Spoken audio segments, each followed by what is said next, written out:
नमस्कार। किसी भी देश का संविधान, देखिए, वो सिर्फ कानूनों की एक किताब नहीं होता।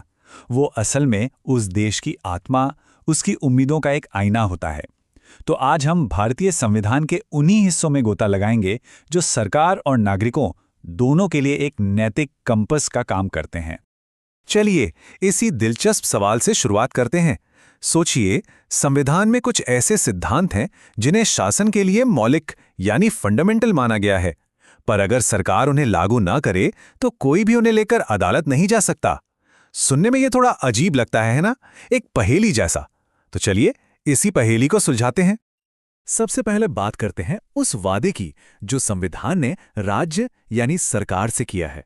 ये एक तरह का रोड मैप है जो बताता है कि भी एक आदर्श राष्ट्र बनाने के लिए सरकार को किस रास्ते पर चलना चाहिए। इन्हीं को हम कहते हैं राज्य के नीति निदेशक तत्व या डीपीएसपीस। ये संविधान के पार्ट 4 में दिए गए हैं। आर्टिकल 37 साफ साफ कहता है कि इन्हें कोर्ट में लागू नहीं करवाया जा सकता, लेकिन ये देश को चलाने के लिए मौलिक हैं। मतलब ये सरकार के लिए एक नैतिक जिम्मेदारी है, कानूनी बाध्यता नहीं। अच्छा, अब जो बात इसे और दिलचस्प बनाती है वो है मौलिक अधिकारों और निदेशक तत्वों के बीच का फर्क। देखिए, मौलिक अधिकार जो पार्ट 3 में है वो लीगली एनफोर्सेबल है। वो ज्यादातर राज्य को कुछ करने से रोकते हैं, इसलिए उन्हें कहते हैं नेगेटिव ऑब्लिगेशंस। वहीं निदेशक तत्व राज्य को कुछ अच्छा करने के लिए प्रेरित करते हैं, पॉलिसी बनाने के लिए कहते हैं। तो ये हुए पॉजिटिव ऑब्लिगेशंस जो सिर्फ नैतिक रूप से बाध्यकारी हैं। तो इन निदेशक तत्वों का आखिर लक्ष्य क्या है? सबसे बड़ा लक्ष्य है एक ऐसे समाज का निर्माण जहां सोशल और इकोनॉमिक जस्टिस हो। इसकी शुरुआत होती है आर्टिकल 38 से, जो एक न्यायपूर्ण व्यवस्था की बात करता है। फिर आर्टिकल 39 जैसी बातें इसे और साफ करती हैं, जैसे समान काम के लिए समान वेतन। इसी तरह आर्टिकल 41 और 43 काम, शिक्षा और एक सम्मानजनक जीवन स्तर को पक्का करने का निर्देश देते हैं। इनका दूसरा बड़ा लक्ष्य है गुड गवर्नेंस और एक मजबूत कानूनी ढांचा। इसमें ग्राम पंचायतों के गठन की बात है जो लोकल सेल्फ गवर्नेंस की नींव है। फिर समान नागरिक संहिता यानी यूनिफॉर्म सिविल कोड का एक बहुत बड़ा लक्ष्य भी शामिल है। और हां, लोकतंत्र के लिए सबसे जरूरी चीज न्यायपालिका को कार्यपालिका से अलग रखना, ये निर्देश भी आर्टिकल 50 में दिया गया है। यहां कहानी में एक बहुत जरूरी मोड़ आता है। हमारे संविधान निर्माताओं का मानना था कि एक महान राष्ट्र सिर्फ सरकार की जिम्मेदारी पर नहीं बन सकता। इसमें हर एक नागरिक की भूमिका होती है।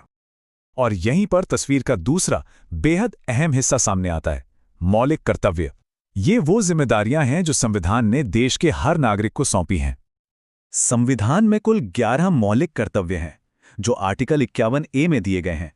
एक मजेदार बात यह है कि ये शुरू से संविधान का हिस्सा नहीं थे। इन्हें 1976 में 42वें संशोधन के जरिए जोड़ा गया था, और जो 11वां कर्तव्य है वो तो 2002 में शामिल हुआ। तो इन कर्तव्यों का निचोड़ क्या है?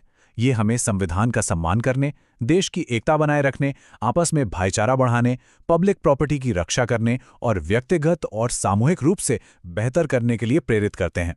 सीधे शब्दों में कहें तो ये राष्ट्र निर्माण में सीधी भागीदारी की बात करते हैं। राज्य के निर्देश और नागरिक के कर्तव्य कैसे एक दूसरे से जुड़े हुए हैं, इसका सबसे बेहतरीन उदाहरण है पर्यावरण की सुरक्षा।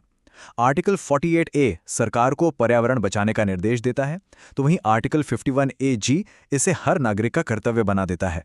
मतलब ये एक साझा जिम्मेदारी है। ये जो पूरा संवैधानिक समझौता है, ये कोई पत्थर की लकीर नहीं है। ये तो एक लिविंग डायलॉग है, एक जीवंत संवाद जो समय के साथ बदला है, विकसित हुआ है। संविधान में जो संशोधन हुए उन्होंने इसे और भी रेलेवेंट बनाया है। जरा इस टाइमलाइन को देखिए। 1976 के 42वें संशोधन ने न सिर्फ मौलिक कर्तव्य जोड़े, बल्कि फ्री लीगल एड और पर्यावरण संरक्षण जैसे जरूरी निदेशक तत्व भी शामिल किए। फिर आया 2002 का 86वां संशोधन, जिसने शिक्षा के क्षेत्र में तो जैसे क्रांति ही ला दी। और 2011 में सहकारी समितियों को बढ़ावा देने के लिए एक नया डीपीएसपी भी जोड़ा गया। और ये जो 86वां संशोधन है ना, ये इस बात का एक शानदार उदाहरण है कि कैसे संविधान के ये तीनों हिस्से अधिकार, निर्देश और कर्तव्य एक साथ मिलकर एक बड़े लक्ष्य को हासिल करने के लिए काम करते हैं। देखिए, इस एक संशोधन ने एक साथ 3 काम किए। पहला, इसने शिक्षा को एक मौलिक अधिकार बना दिया। दूसरा, इसने निदेशक तत्व को बदला ताकि सरकार छोटे बच्चों की देखभाल पर भी ध्यान दे। और तीसरा, इसने माता पिता पर यह कर्तव्य डाला कि वह अपने बच्चों को स्कूल भेजें। अधिकार, निर्देश और कर्तव्य, तीनों एक साथ एक ही लक्ष्य के लिए। तो अब हम वापस अपने शुरुआती सवाल पर आते हैं। अगर इन्हें अदालत में लागू ही नहीं किया जा सकता, तो फिर आखिर ये इतने जरूरी क्यों हैं?